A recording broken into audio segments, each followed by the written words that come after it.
Tales with GiGi presents The Frog Prince.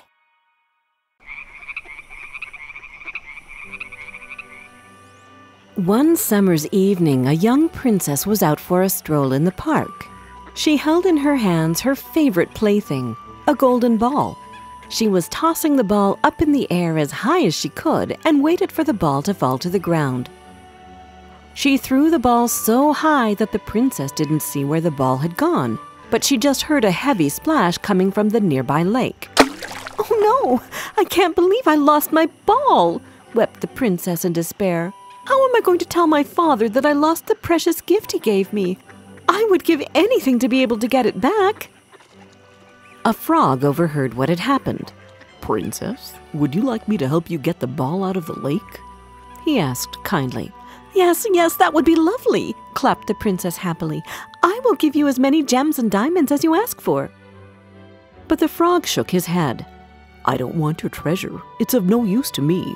What I ask is that you love me and let me live with you and eat from your plate and sleep in your bed." "What a terrible idea," thought the princess. "I doubt that the nasty frog will ever be able to find my ball, and even if he did, he wouldn't be able to come to visit me. The castle is too far for him." So she replied, "Yes, sure, just bring me my ball and I will grant your wishes."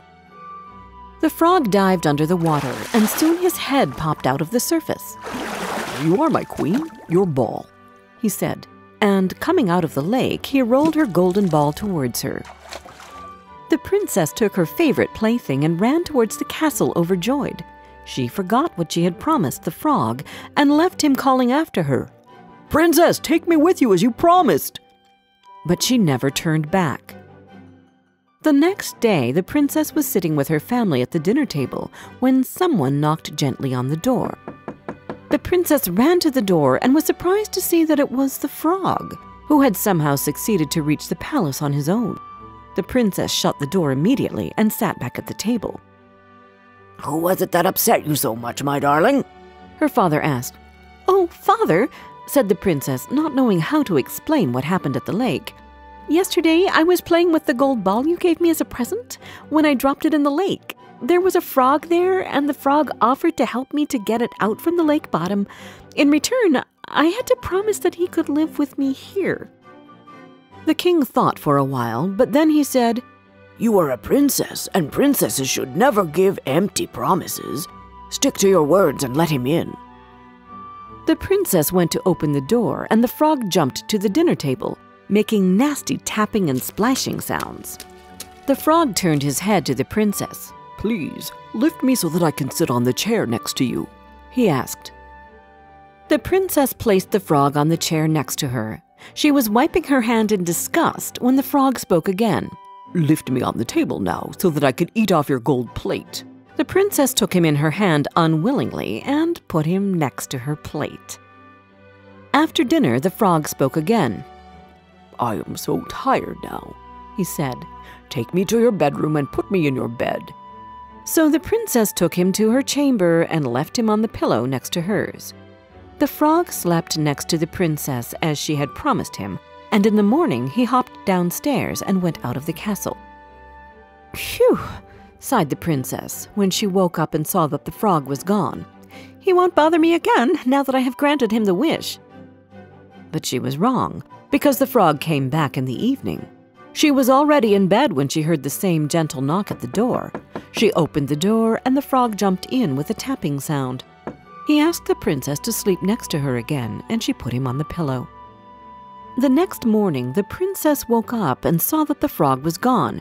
She really hoped that it was the last night she had to sleep next to a frog. But the evening came and the frog came along with it for a third time. She let him in her room again, but she had started to think of a way to get rid of him. With plans running through her mind, she fell asleep. When she woke up in the morning, the frog was gone, and a handsome prince was looking at her with his beautiful brown eyes.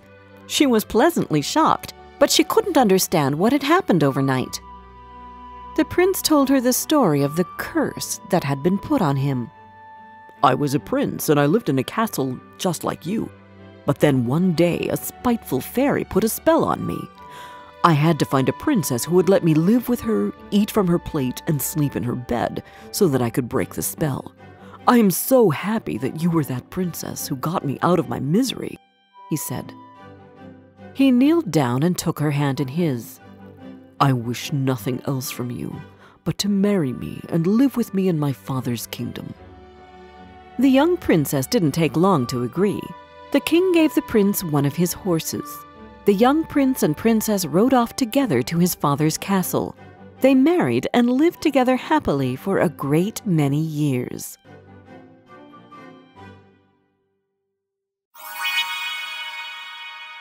Did you like this story?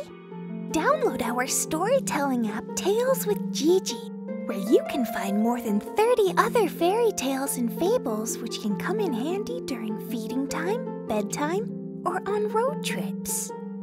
And don't forget to subscribe to our channel. We've got new tales coming out every Wednesday.